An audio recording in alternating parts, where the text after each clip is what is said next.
And these are our folks who have helped to get this event and get the word out there today. I'm Julie Bolthouse, Director of Land Use at Piedmont Environmental Council. So PEC, if you're not familiar with our organization, our mission is to protect and restore the lands and waters of the Virginia Piedmont while building stronger and more sustainable communities. We are also certified land trust. We help folks learn about conservation opportunities, ways to enhance their land. We also run a farm at Gilbert's Corner, if you're not familiar with that, and donate some of the food that we grow to the Loudoun food banks. This is the region that we cover, which goes from Loudoun County down to Albemarle County. So today's discussion, we're going to go into first the proposed transmission line and routes and the impacts that has on Loudoun County, the explosive growth of the data center industry that's driving these transmission lines, explosive the trends and projections that we're looking at going forward from PJM and from Dominion, and then what we can do individually and collectively. So this is a map of the transmission lines. This map is available on our website, so I encourage you to check it out, and you can zoom in and you can see more detail about conservation easements, protected lands, historic districts. There's layers that you can toggle on and off. The red lines are the ones that are brand new routes. The one through Western Loudoun, for example, and the one that goes down Route 7, 500 kV, that goes through Lansdowne. The brown ones are expansions to existing right-of-ways, so that's the one going out into West Virginia and Maryland there, and you can see there's also one dropping down into Fauquier County as well. And then the purple is a wreck and rebuild within the existing right-of-way. Just keep in mind that these are the projects that have moved forward through the PJM process. We'll talk a little bit more about that in just a second, but it doesn't mean that these are the final routes. These are paths that have been identified by PJM. They will be adjusted before they are submitted to the SCC. So what size transmission lines are we talking about? Those routes that we were just looking at, those are all 500 kV lines. And this is an example of 500 kV up in the top corner there, and the bottom corner is a 230, just for comparison. If you drove on Route 7 to get here, you probably saw the 230 that goes along Route 7 near Purcellville. So 500 kV is pretty large. This design is only one type of design. There is monopole designs, there is different types of designs, but they are very tall and they're very large. And this is, again, just for scale, what it looks like. Your wooden poles that go out to your house, that 60 kV is what you probably would see going out to your house and kind of traveling along like Route 15, I believe, has something a little bit smaller than a 138. So this is the timeline of the process. This is an old one, but I just wanted to reiterate that PJM went through this process, and then on December 5th, they moved forward with the route that goes through Western Loudoun. It still has to go through more process, though, and at this point where it is in NextEra's hands. They have been selected as the utility to move forward this project. And so they are routing the 500 kV, which is likely going to have about 115 to 160 foot right of way. That's just based on the typical right of way for a 500 kV line, and the height will likely be about that height. So what they have to do is to, once they identify some route options, they're going to move them forward to the SCC. The SCC is the State Corporation Commission. They're going to have the final say in if the route, which route moves forward. And just where are we talking about? You can see on the map, this is the line through Western Loudoun that's being discussed right now. But again, this is just the initial path that was put forward during the PJM discussion. It is not the final route, and we'll have to see what NextEra winds up selecting. And from initial conversations that we've heard, what we do know is that they're likely going to have an open house sometime in the summer. But that's all we know in terms of timeline or methodology or outreach in general.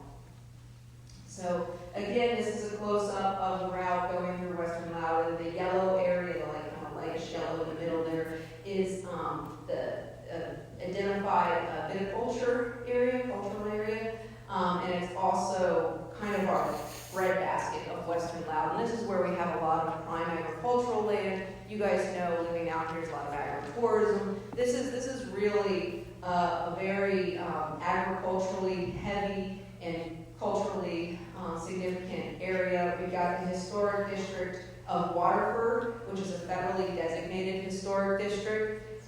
Just for understanding of how significant that is the level of like Williamsburg. This is a federally designated historic district. So, the route through Western Loudoun was selected, even though, I just want to emphasize this, even though it was only considered it had very significant constructability risks associated with it. So it was a medium to high constructability risk. And what that means is that they expect that it's going to be very hard for them to get the right of way through this area. They know that they're going to run into a lot of environmental resources. They're going to run into a lot of historic resources. And so they know it's going to be challenging to put a new line through this area. And unfortunately, they still chose to move forward with it, and their reasoning was that they needed to have the redundancy of a third 500 kV line to supply the load center. The load center, just for clarity, is Data Center Alley. It is the data center load that is growing in Eastern Loudoun. So with that, I want to quickly hand the mic over to Tia Ehrman. Like I said, she wears two hats here at PEC. She's a representative for Loudoun and Clark County for us, but she also is on Farm Bureau. So she's going to talk about the agricultural and tourism impacts. And we're going to go to the next one. There we go. Hey, everyone. Okay, so wearing my Farm Bureau president's hat, this is a region that has put an awful lot of effort into really building a significant area for the state for agritourism. The numbers up there are from the Department of Economic Development in Loudoun and Visit Loudoun. We do $3 billion in tourist spending in Loudoun. We are DC's wine country. We're the #1 tourist dollar county in the state, and that includes Williamsburg. So this is a very, very large industry that they're going to drop a power line into the middle of. The numbers to the left are the most recent census of agriculture, which really, the story that's not getting talked about a lot from those numbers, yes, we all know we've lost 10% of our farmland and 10% of our farms, which is devastating. But the numbers that we're not hearing about are the rest of those numbers. We're making the pivot from the older commercial large-style farms to smaller direct market farms, and we're doing it very, very well, and that's what those numbers show you. Market value of products sold is up 31% over the previous 5-year period. The total income from those products sold also way up over the previous 5-year period. So we are a very young farming community. We're very engaged and invigorated. We have a lot of young farmers getting started in Loudoun, and we are doing an excellent job because of really two things. The close access to a high dollar spender in Ashburn and the eastern parts of our region, and this beautiful scenery that brings out visitors to our region to spend their lovely dollars out here. Losing this is certainly going to impact so many farms. The other big concern the Farm Bureau has is the number of small farms we have. Both the footprint and the potential width of the right-of-way could really impact a lot of those 10 to 20 acre farms. So we're also curious what's going to happen from that perspective. That's it. Thank you, Tia. I appreciate it. And we also have perspective from another one of our partners, the Loudoun Wildlife Conservancy. So I'd like to invite Michael Myers to come on up from Loudoun Wildlife Conservancy and talk about those impacts that they're concerned about. Great, thanks, Julie. So I'm Michael Myers. I'm the Executive Director of Loudoun Wildlife Conservancy. We are a membership-based, volunteer-driven nonprofit organization here in Loudoun County, aimed to inspire, motivate, and engage you to preserve, protect, and restore wildlife habitat here in Loudoun. And we do that through 4 main program areas: advocacy, education, citizen science, and habitat conservation. And within those 4 buckets, we have over 15 different unique programs. And so why we're here tonight is advocacy, but also education. We want to educate you all about what's happening in the public and how you can get involved. And we inform our advocacy through our on-the-ground programs, which are our citizen science programs. What you see on the right there is Joe Coleman leading a bird walk at Sweet Run State Park. It's one of our 3 monthly bird walks where we're collecting data on local bird populations, in addition to leading our Christmas bird count. And our butterfly count circle also includes Sweet Run State Park and the village of Waterford. So we're on the ground collecting this data about our local populations to help inform the public and decision makers about what's so special about these areas and why people should care. For instance, we know that wood turtles live at Sweet Run State Park, and there's documented evidence of that, and that's a state-threatened species. So we're taking all that data and passing it along to you all, so you all can also inform the public and the decision makers here. So I just want to thank PEC and all of our partners for helping get the word out, educate people about what it means and what you can do. I don't want to steal too much of Julie's thunder, but I want to reinforce what she's going to say, which is how you all can get involved. Because everything that's happening, you have a say in it right now, whether it's this PJM project, and it'll go to the State Corporation Commission.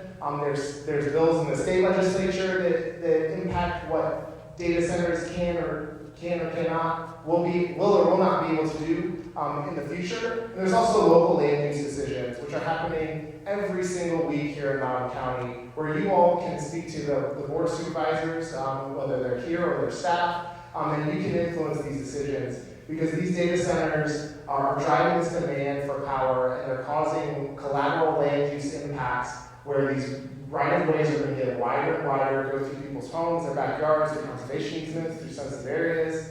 And we all need to raise our voices in every way we can, because every data center that gets built by a special exception or an increase in size due to special exception, or any time the supervisors make it easier to build a data center, that's having impacts that are impacting everybody in Loudoun County. It's not just an Eastern Loudoun thing, it's not just a Western Loudoun thing, it's an all Loudoun thing. And that's why we're here. We want to see a Loudoun where people and wildlife thrive together. And that's all of Loudoun. So I want to thank Julie for having us here, and we will help elevate your voices to do what we can to make Loudoun a better place to live. I love that, thank you. I love that. That's great, because that is the most important thing, is that we're all in this together. It is extremely important that we stay together on this issue. I also want to introduce one more partner, Waterford Foundation, who is going to be directly impacted by this line. Abby's going to come on up and speak for them. As you can see, the line here, the brown, is land that's in that historic district. So the route that has currently been drawn by PJM goes right through that area.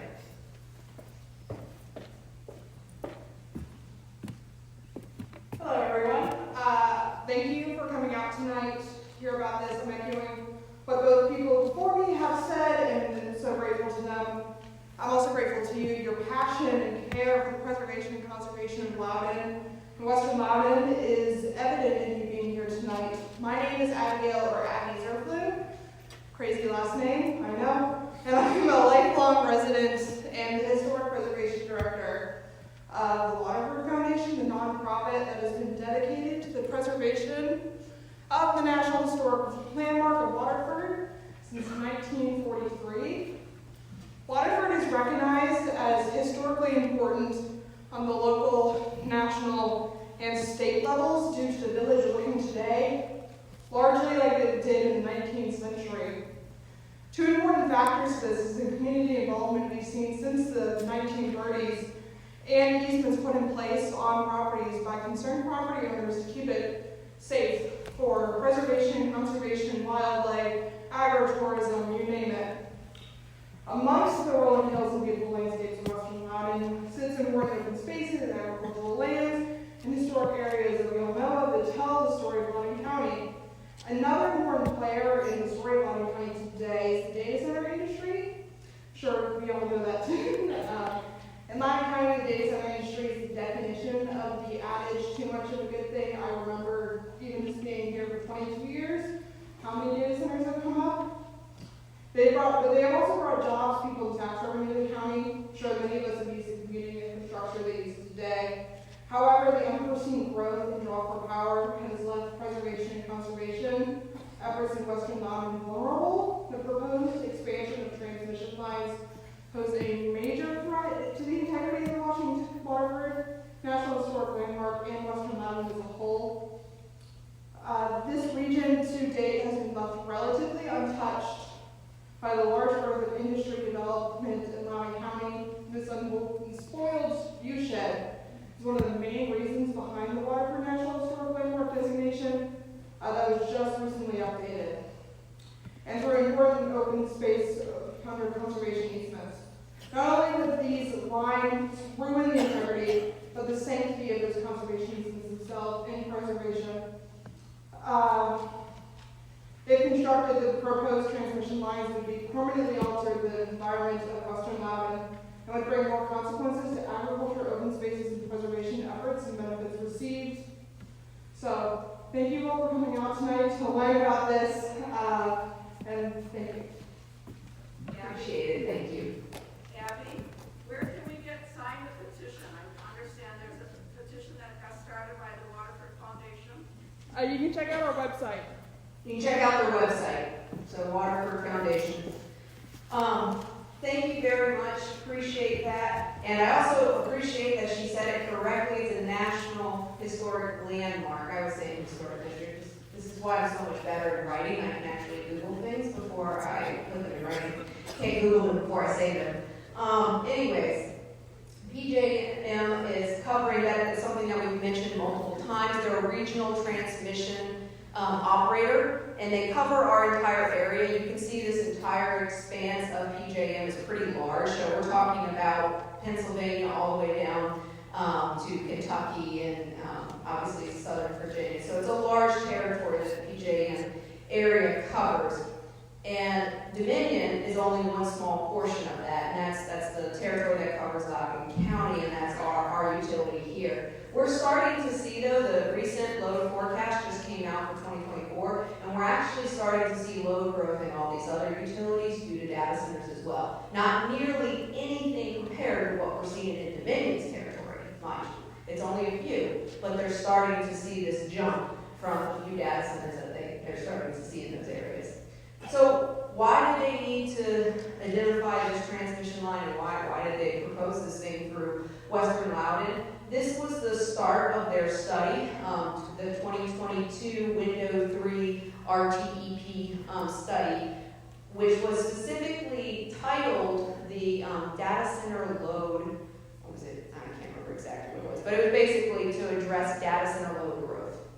And what they said in this is their slide, PJM has had unprecedented data center load growth up to 7.5 gigawatts or 7,500 megawatts, currently forecasted by 2027 to 2028 in the Dominion and APS, which is that Dobbs area of Maryland timeline. And to address that, just so you know, some of it is in Dobbs, but the vast majority of what we're dealing with is in Loudoun County in terms of data center load growth. And you can see on this map that big dot is it's kind of indicating the scale of the load growth.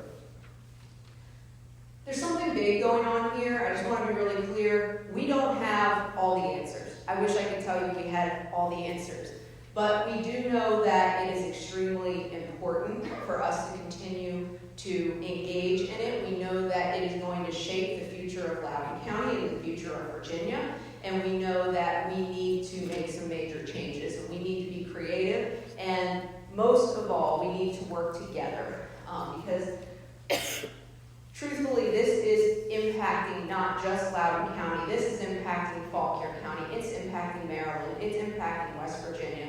And all of us need to work together to get some real changes made. So before I go into some of the changes that we have coming before us at the General Assembly level, which will be later in this presentation, I want to kind of go over the basics real quick just to make sure we're all on the same page. So this is a map from Dominion showing the data center core area. You can see all the blue dots are clustered in that area between Sterling and Ashburn, which is Data Center Alley.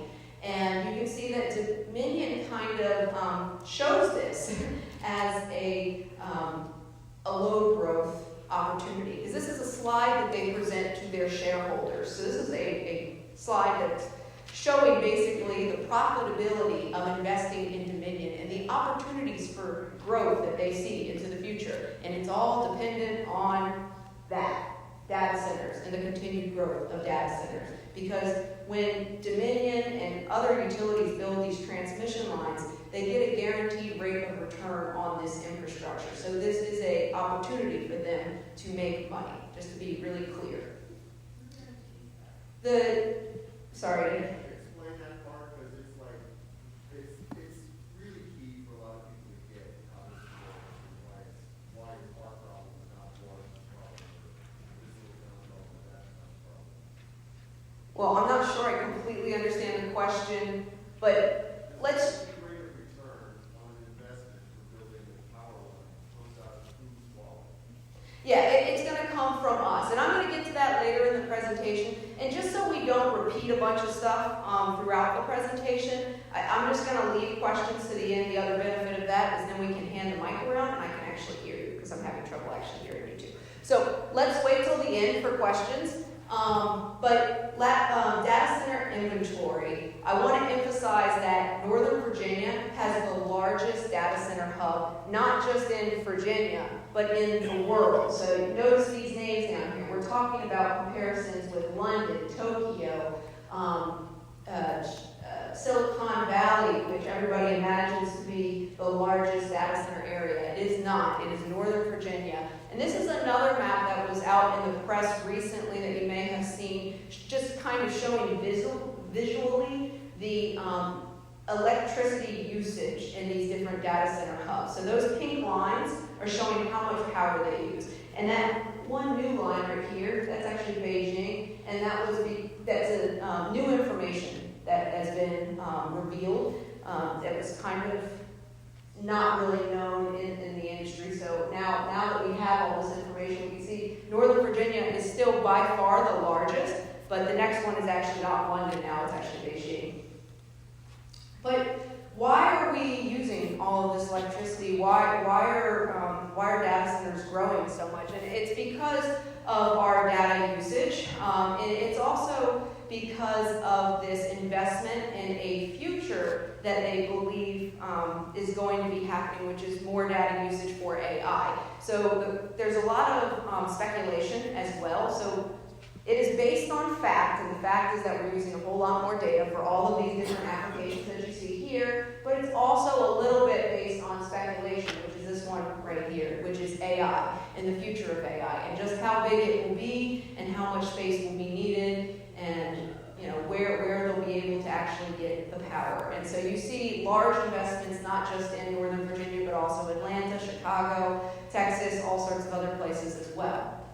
So what is a data center? Let's just step back for a moment. What is a data center? We've all kind of driven by them, I'm sure, in Data Center Alley, on Waxpool Road, Loudoun County Parkway, those areas. But this is what a data center is. It's basically a big concrete structure full of racks, which are then full of servers, and those servers are what's processing all that data. That it saves our pictures, but it also processes all of the different information that we are putting out there. Some of it, just so you totally are on the same page, some of it is involuntary data collection that we're not even really engaged in. So it's not completely on us. Some of it is consumer tracking and things like that as well. So there's a lot of stuff that is going on in these data centers. But the actual structure is this big concrete box, and then they have backup power because they have to ensure, or they want to ensure full reliability, and so they want to have redundancy on site in case there's any kind of power outage. And so they have these diesel generators, which are not the type of diesel generators that you would see at Home Depot. You can't just go pick up one of these. These things are the price of a house. They're large generators that are the size of a train car, and they are like 3,000 to 4,000 kilowatts. Then you also have fuel storage. For some facilities, not all of them, but a lot of them also have fuel storage on site so that they can refill those generators if there is an outage. So the digital age, as you can see, based on all that power infrastructure we were just talking about, is dependent on a reliable power grid. These data centers use a lot of power, and they need to be able to get that power from the grid, or else they're running on these diesel generators, potentially, during outages or during power fluxes, or high power use times, which is not good for us either, because then you have exhaust fumes and particulate matter and local air quality issues, which we haven't really had a lot of in this area yet, but it's very concerning because we know that we have 4,000 diesel generators permitted here in Loudoun County in that Ashburn, that data center alley area. So we have a whole bunch of these. So we really want to make sure that the grid does not go down. That being said, these data centers are using a huge amount of electricity. That power, let's just kind of quantify it here. 1 megawatt at peak usage, hottest day in the summer, is equivalent to about 250 homes according to Dominion. So it's a conservative number. And a data center uses between 60 and 90 megawatts now, is what Dominion is saying. A single data center building is using between 60 and 90 megawatts. So a data center building is using as much as a small town worth of energy, just for clarity there. And that power is being delivered to the data center through these transmission lines because it's so much power, they can't just use the wooden poles like our houses do, like distribution lines. They're using a transmission line to deliver power to a substation, and that substation is delivering the power to the building, and the substation is usually on site, and that delivery to the building is through distribution lines that are going directly to the facility. There's also the generation factor of where is this power coming from. And that's coming from a variety of different sources, but this is an example of it coming from natural gas, which is where we're increasingly seeing data center power coming from. And the proposals are getting much bigger. Older data centers only use like 10 to 15 megawatts worth of power per building. Now we're seeing them going up to, like I said, 30 to even 90 megawatts. Large campuses are using between like 600 and 1,000 megawatts. We even have extremely large campuses like this one, Digital Gateway, that was just approved on December 12th of last year in Prince William County along Pageland Lane. And that was 3 gigawatts worth of power. So that's 3,000 megawatts. And it's 37 buildings and 15 substations in a 2,000-acre area across from the Manassas battlefield. And that power has to come from somewhere. Well, that's not the only place that we're seeing data center growth, though. It's not even just in Loudoun and Prince William, although those are where we're seeing the largest data center growth. We're also seeing some data center growth in places like Fauquier County, even more in places like Culpeper and Stafford and Spotsylvania and King George County, Louisa, Henrico, Hanover. Hanover has a project that is coming in almost the same size as Digital Gateway. We've got one in Surrey that's like 30 buildings. So we're seeing these mega campuses pop up as well. These mega campuses are almost like new data center alleys. So going back just for a second to make it, to explain, 3 gigawatts is about the power that we're currently using in data center alleys. So right now, Dominion says we're using about 2,700 megawatts of power for data center alley in Northern Virginia. So this single project, Digital Gateway, will use more than what data center alley is currently using. So we're not just building data center campuses, we're building new data center alleys all throughout the state potentially. And so what our current load looks like, and this is actually a little bit of an old number, because like I said, Dominion said it's 2,700, but we're going to go with this one. 2,552 megawatts is what we're at currently. The total approved but unbuilt data center space that we have out there, and this is based on our estimates of projects that have said how much power they're going to use, and then estimating based on square footage what we think their power would use, and that's based on industry standards and things like that, or industry trends that we're seeing per square foot. It's between 7.8 to 23 gigawatts worth of power, and then including the applications that are in the pipeline that could be approved. And just to be really clear, we haven't denied a data center in the state. We've denied a few speculative ones, but I have yet to see a data center with an end user like a Cyrus One or an Amazon or a Microsoft be denied anywhere in the state. So they're not being denied, they're being approved everywhere. So it's frightening to see that what we have currently in applications is 16 to 48 gigawatts worth of power. The current grid that we have right now is 23 gigawatts of power. That's all of Dominion's territory, 23 gigawatts worth of power. So we're talking about tripling the grid if it was a high growth scenario and all those applications were approved. And so what does that look like in terms of homes? Well, right now that 2,552 is equivalent to about 600,000 homes. What we've approved but is unbuilt is equivalent to 5.8 million homes. That's more than all the homes in Virginia.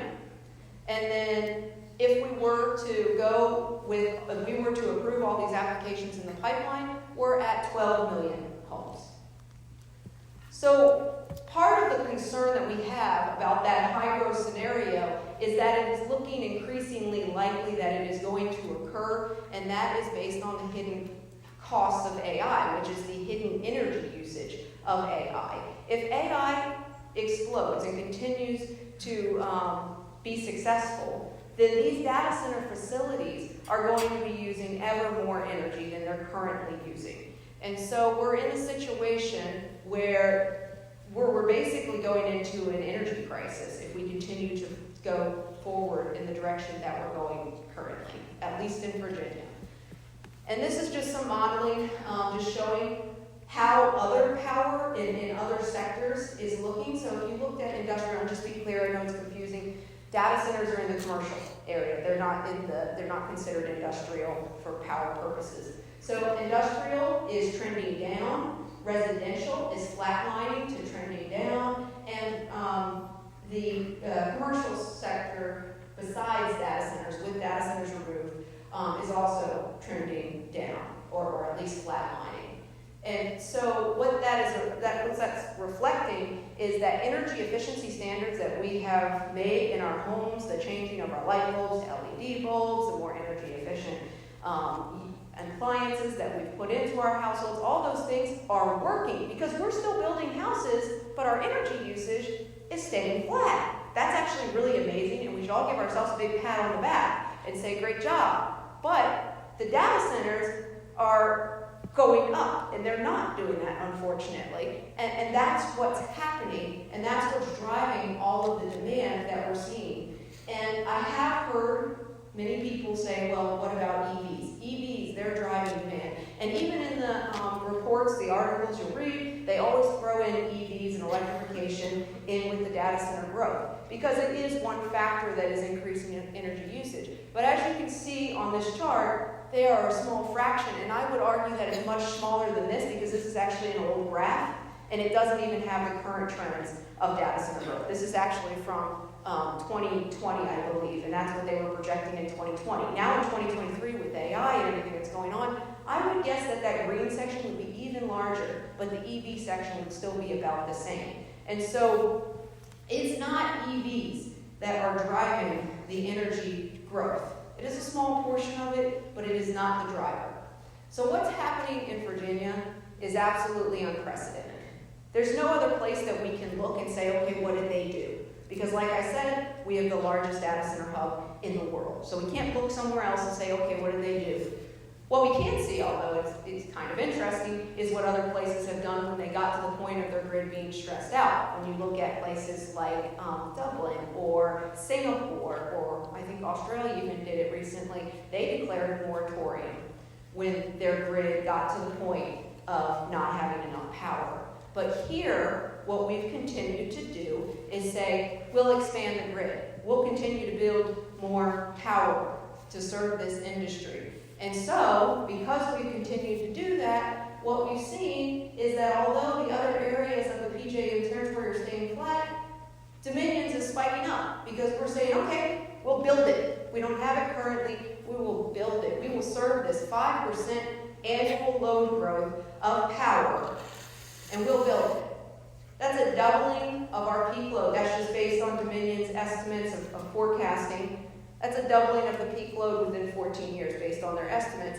Now, what is their plan for building out all that power generation and building all this infrastructure? Well, their plan for the power generation is to meet it through fossil fuels and through small modular nuclear and through keeping some of our coal facilities online longer than they were intended to be, delaying the retirements. Also, we're going to continue to invest in utility scale solar. We're going to continue to invest in some wind. And we're going to have more storage, battery storage on the grid. And then a whole lot of it's going to come from purchasing it outside of the area, outside of the PJM, or outside of the Dominion territory. So what's concerning about this, though, is this is completely counter to what our policies as a state say that we should be doing. We have the Virginia Clean Economy Act. We were supposed to be transitioning off of fossil fuels. We were supposed to be, doing really well in terms of all that energy efficiency and our residential power usage and everything, and we should have been able to make some progress on that transition. But we're unable to make that progress because of that skyrocketing demand, and instead we're bringing new natural gas facilities online. Now, the big question that I think was brought up maybe in the back earlier was, how are we going to pay for this? What is the cost of this? So these are the 5 options that Dominion put forward in their integrated resource plan, which is this graph basically. This is one of the plans. This is their preferred option, and this is showing what the plan looks like. To pay for all of that is these options right here. All of them are over $100 billion. And just for comparison, in their last IRP, the highest one was 86, I believe, $billion. So we're talking about significant increases and how much investment we need to make for the energy transition, which I'm putting quotes in the air because that's what we're pretending we're doing. But really what we're doing is powering the data center industry and trying to do an energy transition at the same time, and failing because we can't keep up, because we have to throw everything at providing power for this ever, power-eating industry. And that cost is then passed on to the ratepayers. We pay for it through our utility bills. There are riders for transmission lines, and there are, it's a very complicated process, and I don't claim to fully understand it, but the bottom line is that it is passed on to all ratepayers. And although the data centers are ratepayers, and they do pay some portion through their rates as well, they get a bulk discount on their power because they're getting it in large quantities. So they're actually paying less per watt than we are. So that's just to add insult to injury. But what was put out in the newspapers recently, I'm sure everybody saw this in the legal the legal notices, because you all diligently read the legal notices every time the newspaper comes out. This was put out there for alternative plan B, which has been put forward by our utility, which is a $127 increase on our utility bill for the average 1,000 kilowatt hour bill by 2035. That's a 100% increase in your bill. So by 2035, you can double whatever you're paying on power if we move forward with the plan that Dominion has put forward and the energy projections that are coming out of the data center industry. So Ivy Maine put out a commentary in the Virginia Mercury earlier this year, or last year, February. Are Virginia ratepayers and residents subsidizing the data center industry? What do y'all think? I'm pretty sure we are, yes. So Virginia cannot continue down this path. We have to change the trajectory. We have to deal with this unprecedented problem that is in front of us with new and innovative solutions, and we need to work together on how to do that. So what we've been talking about is new policies, new regulatory framework, where we actually put the burden of this infrastructure onto the industry, so growth pays for growth. and they pay for all this infrastructure. Because if they have to pay for it, they're a whole lot more likely to invest in energy conservation practices and to figure out alternative solutions to using tons and tons and tons and tons of power. The other thing is there's new technology out there that we should be thinking about and making sure that we're forcing our transmission line companies and utilities to integrate in. Because like I said, they make money off of this infrastructure as well. And so if there are alternatives out there like advanced conductors and HV, I'm talking about things that electrical engineers talk about. What is it? HVAC, power. Yeah, HVDC. Thank you. See, I knew someone would stand up and help me out. The point is that there is technology that electrical engineers are advocating to our utilities and to PJM and to the SEC that they should be asking for, and we're not asking for that. When PJM puts out like an RFP for utilities to submit these projects, they don't force them to give us innovative solutions that are cost effective, really. They do have, I mean, to be fair to them, they do have an analysis that does look at cost. Cost is a very important part of the calculus. However, they don't really put in standards that say you need to meet this standard for our lines, and you need to integrate in the highest and best technology, and you need to do it in a way that aggregates and looks at all of these things together and gets us to the lowest cost altogether on all these different projects versus looking at each individual project. But anyways, also just new approaches, just new ways of dealing with this, just trying to be innovative within the industry or within the technology and trying to come up with new solutions. So what are we doing? And when I say we, I'm really talking about PEC at this point. What is PEC doing to work on this? Well, we're trying to spread the word. We're trying to help people be more informed about what's going on so that they understand what those concrete buildings are and why these transmission lines are being built. We're also pushing for reform at the state level, and we're pushing for better practices and standards at the local level as well. We're trying to get good zoning adopted in each one of our localities, and we're working with our localities to adopt strong comprehensive plan language so that we're ready for the next data center. We've had a really great success in Fauquier County to the south. You may have seen some of the news articles about a policy that was recently adopted there on data centers, and I know that we're working on the same sort of stuff here in Loudoun County as well. We work with a group called VCN, which is the Virginia Conservation Network. That is an umbrella organization that represents over 140 environmental and conservation organizations. And one of the things that they put out each year is our Common Agenda, which is basically a legislative packet for the General Assembly year. And in that packet, we put forward two strategies for dealing with data centers. The first one is mitigating data center development impacts, and our policy recommendations were that we have to do a study. We have to get our hands around what's going on. And it's not because we don't know that there's an impact. We absolutely know that there's a problem and there's an impact, but we have to quantify it. And we have to be able to legislate around it. And for us to legislate around it effectively, we need to know exactly what the scale and scope of the problem is. And we need to have defensible numbers behind that. So study the impacts of the data center development on the electrical grid, the environment, our water, our air, history, our recreational resources, our parks, and the ability to meet our climate goals as a state. Another part of our recommendations was a grid assessment statement to be submitted and approved by the State Corporation Commission for all new data center power demand requests.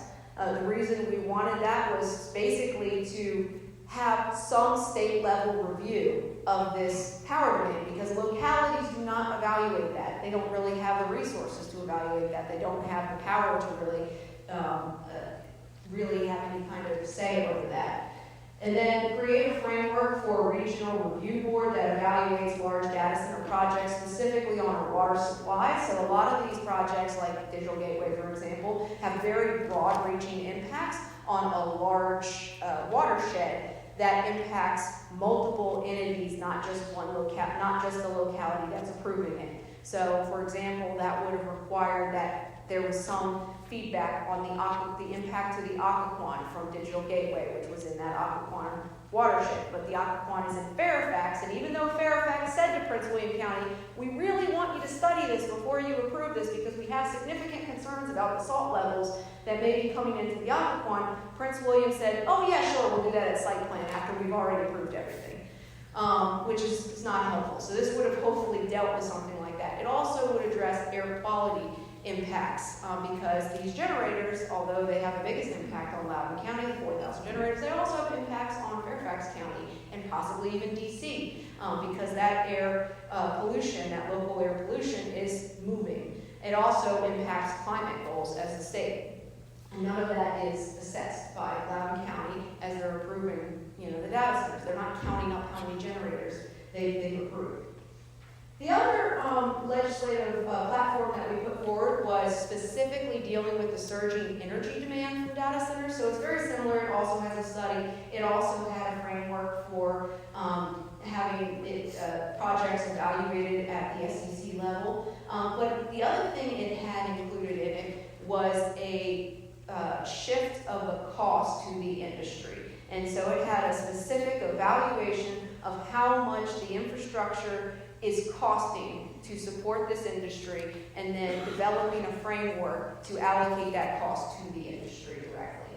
And so one of the successes we've already had is a study that's underway by JLARC, which is our Joint Legislative Audit and Review Commission, and they are a government agency that receives their projects from the General Assembly, and they are generally considered an unbiased and nonpartisan body, and they do a pretty good job evaluating these sort of problems and doing these kind of studies. So we have high hopes that they'll do a really good job looking at this, and they've put forward a study that is very robust. It looks at the environmental, historic resources, the grid impact, the ratepayer impact, climate impacts to our state, but it also has some of the stuff that I'm sure the industry wanted in there, which was the benefit analysis, the jobs that are created, the local revenue that's gained, and consideration of alternative options like investments in other parts of the state versus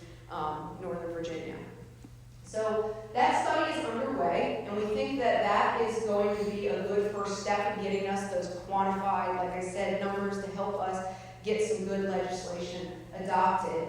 But we also have 17 bills moving forward as well. So our legislators have been very responsive, including Senator Subramaniam's office. So a couple of those bills, energy efficiency is one of the categories that some of these bills are under, and one of the bills specifically deals with tying the tax incentives that our state gives to the industry, sales and use tax incentives, ties them to energy standards, energy efficiency standards. It would also require 90% of the power should be shown to be coming from renewable sources. So you have to, show your RECs or your PPAs, your investments in renewable energy. And then it also has some stuff in there about the generators as well, which is really good, and requires natural gas generators or some other alternative rather than diesel generators. And then we also have siting assessment bills, and those are coming from a variety of different elected officials.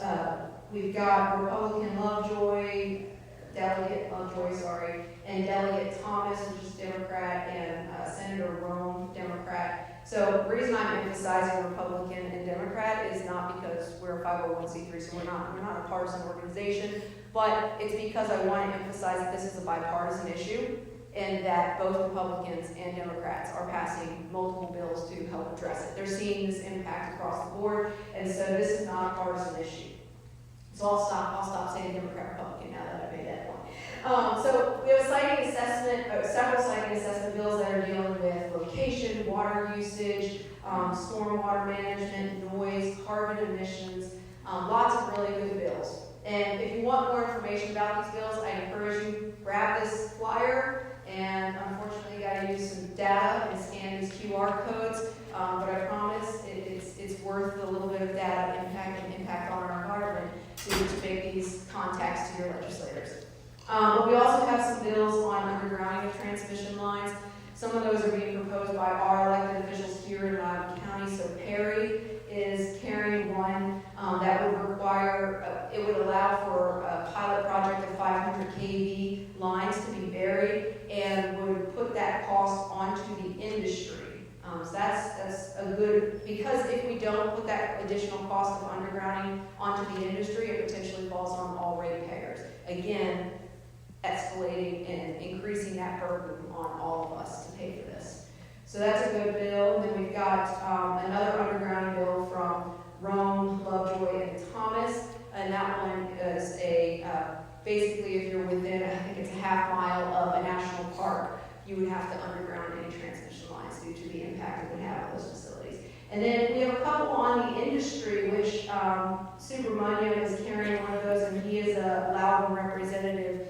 Here is our senator, and that bill would require an evaluation of how we are allocating the costs of this infrastructure, and if it is found that we are subsidizing a specific industry, the data center industry, then we would readjust the rates. And the good thing about that bill is it goes hand in hand with the JLARC study. So it uses the same language, and there's no reason that both could not move forward at the same time. And then finally, we also have a bill from Weber as well, down in Fauquier County, and that's a similar one, creates a new classification for data centers so that rate changes could be made on that classification, separate classification of data centers outside of just commercial users. And another one from Stewart down in King George County, which again would require the industry to pay for their own infrastructure. He didn't split hairs in his bill. It directly says they will pay for all their infrastructure. And then Stewart has one other bill on permitting process as well. And that one would basically say that you cannot streamline these data center projects through economic development, that sort of thing, which is what's been happening. A lot of this has been happening behind the scenes, and by the time the public even hears about a data center proposal, it's already halfway through the pipeline. And that's what he's trying to halt there. And then finally, we have one big event coming up that we're really excited about, and we want to encourage you to sign up for. And again, you can scan this. Are we running out of time? No. Oh, okay. Because I thought the book was coming for me. Sorry. We have a lobby day. You can scan this QR code if you want to attend it, or you can check out our website. There's information on there. Contact one of us and get you information. But we're going down to Richmond on January 31st, and that's an event that it's organized by VCN, but we are kind of hijacking it a little bit for our purposes. We're bringing a data center group down there to specifically lobby on data centers. So we're scheduling some afternoon meetings where we're talking to heads of committees that we think are going to be very influential on some of the decisions on some of these bills. So we're really excited about that. And there's an optional bus for those of you who are able to get up at 4:30 a.m. and get to the bus by 5:30 a.m. I'm going to be on the bus, so I'm going to do it. For those of you who want to be able to have that relaxing ride, though, please sign up and join the bus. We'll be meeting in Haymarket and headed down to Richmond. And it's really a fun time when you ride the bus because on the way back, you get to talk to each other about what you heard from your morning meetings with your elected officials, and also we tend to just relax on the bus and drink some wine and laugh and joke. So it's off hours. Once it hits 5 o'clock, it's good. Anyways, Loudoun has an important role, and on that note, I want to pass it over to my colleague who is the expert in Loudoun County, Jen Babel. Thank you, Julie. We're shifting gears a little bit. We have talked about what Loudoun's role is, that Loudoun is the data center capital of the world, and understanding a little bit of that history would be helpful for all Loudoun residents. So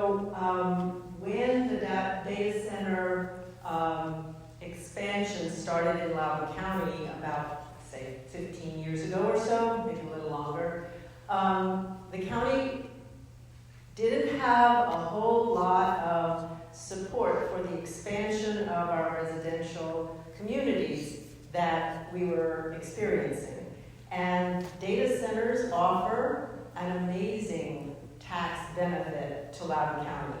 Not only do they pay taxes on their real estate, they pay taxes on their equipment.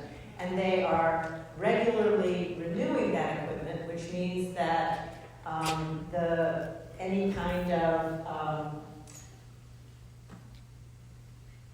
reduction in the costs that they, or the taxes that they would pay continues to get renewed. So that is a pretty predictable and has been for Loudoun County and other counties actually, a great revenue stream. So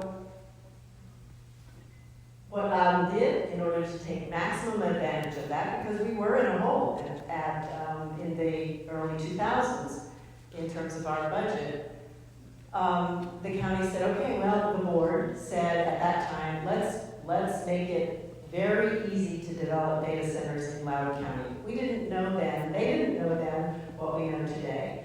So by right development, make it by right. That means it's much easier to get a data center approved. You don't have to go through the legislative process and get the board of supervisors to check off on it. And they also allowed for fast tracking. In other words, you can get through the system faster, even for legislative applications. So that and many other things, because we had infrastructure that we needed here in Loudoun, internet infrastructure, that Loudoun did become the data center capital of the world. But since 2022, everybody is getting aware of the power crisis that Julie was talking about. In addition to that, Loudoun residents have actually started pushing back. They recognize that the taxes are beneficial to the county, but they have also said enough. And so the Board of Supervisors has been responding to that. And I don't know, some of you may have attended the meeting that we had in November at Hillsborough, but the board, just in case you're not aware, the board at the end of the year adopted a new zoning ordinance, an update of the zoning ordinance to match the comprehensive plan that was adopted in 2019. Some of those changes that specifically dealt with data centers, making them meet better setbacks and noise requirements so that they would have less of an impact on neighboring communities. Now the board has set as a priority of theirs, at their January 16th meeting actually they did it, they said, okay, what's our work plan for staff? We need to give staff guidance on what to do. Data centers were at the top of the list. So what they're looking at is making comprehensive plan amendment to deal with our vision for data centers and where they should go in the county, and then additional zoning changes which would add environmental performance standards and additional design standards. Again, looking at reducing those impacts on our community. So what that means for all of us is it's important to pay attention. This process is expected to continue until mid-2025, when the board hopefully will adopt a new comprehensive plan section for data centers and zoning ordinance regulations. So please pay attention, please get involved. It's important for all of us in Loudoun that we do more to encourage data centers to work with us. Thank you. Thank you, Jen. And I just want to, I put that quote up there on the screen. I'm a resident of Leesburg myself, so I get the newspaper, and I saw this quote and it really stood out to me because I really think it sums up where we are right now in Loudoun County. And it had to do with the project over on the Belmont project. And Phyllis Randall, our chair, pointed out that this project adds like 20% more data center usage in the county. than all of our other data centers combined right now. It's a huge, huge amount of data center space, power, and density. And she said, is there just no stopping at this point? I don't know how to deal with this anymore. And I thought it was really shocking as a certified planner myself to see that our planning director, and I don't envy his position, I'm not making fun of him at all, because that's not what my intent is. My intent is that he's saying that you're not the only one. I don't think anyone really knows. Like, this is unprecedented, this is uncharted waters, this is a totally new world, and I don't think any of us knows what to do. And so our planning director is telling the supervisors, we don't know either. We're giving you the best advice we can based on what we know, and that's where we are. And I would say this is, going forward, if there was ever a time to just take a pause and to, catch our breath, when your planning director is kind of telling you, I don't really know what to do anymore, maybe that's the right time. Maybe that's the right time to go ahead and pause on data centers. And that's a conversation for another meeting, but I think there is an argument to be made that Loudoun County is potentially in a crisis, and that a moratorium might be the right action. All right, what can you do? So, we have a lot of suggestions. First, reach out to your elected officials and support the data center reform legislation. You would be surprised at how many of the elected officials down in Richmond don't know very much about this issue. Obviously, our representatives here are very familiar with it. Our senators and our House representatives kind of in this general proximity are pretty familiar with it, but a lot of the other ones, especially the newer representatives that we have, don't know much about this issue. So I encourage you, contact them and share this information. Also, stay on top of what is going forward with the NextEra routing process and the county zoning and planning process within the county. You can do that by signing up for alerts through PEC or through some of these other organizations like Loudoun Wildlife Conservancy and others. We will try to keep you up to date on all that information. And then, of course, NextEra has a website set up. They're the ones who are building the line through Western Loudoun. They have a website set up. You can visit that website and have a place where you can submit comments. I encourage you to do that just for no other reason than to get your email on their list, and so that you can kind of track the response that you're getting from them. Because when we go to the SCC, if we're trying to push back on whatever line they wind up putting in front of them, it's going to be really important for us to show how much or how little they engaged with the community on certain issues or didn't engage on other issues, and how they failed to, basically do their due diligence and finding a low impact solution. So track that information, and then we'll keep you informed as we find out when they're going to try to do open houses or meetings like that in the community. And I've heard they're already doing like one-on-one meetings with residents over the phone and stuff. So again, send those emails in and you start having those conversations with them. And then we have created a lot of great information, including a video, which I'm going to share with you in just a minute, which is on our website. So if you visit www.pec, I don't know why I say this, you don't need just W's anymore, pecva.org/data centers. You can find all sorts of information. We have maps of the data centers in the state. We have maps of the transmission lines.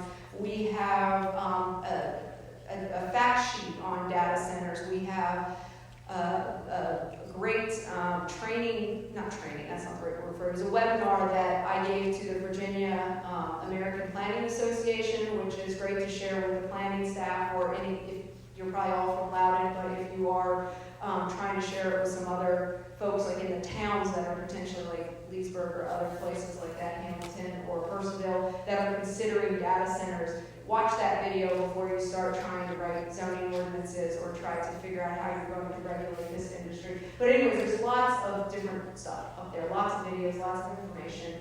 And then finally, please continue to support organizations like PEC that are helping to follow this issue. We are blessed to have a paid staff that is able to put things together like the video I'm about to show you, and the handout that we were able to put out onto the table, and to organize a bus going down to Richmond, and to do all of this legwork to pull this information together so that we can share it with you and gather all this information and analyze it and give you that.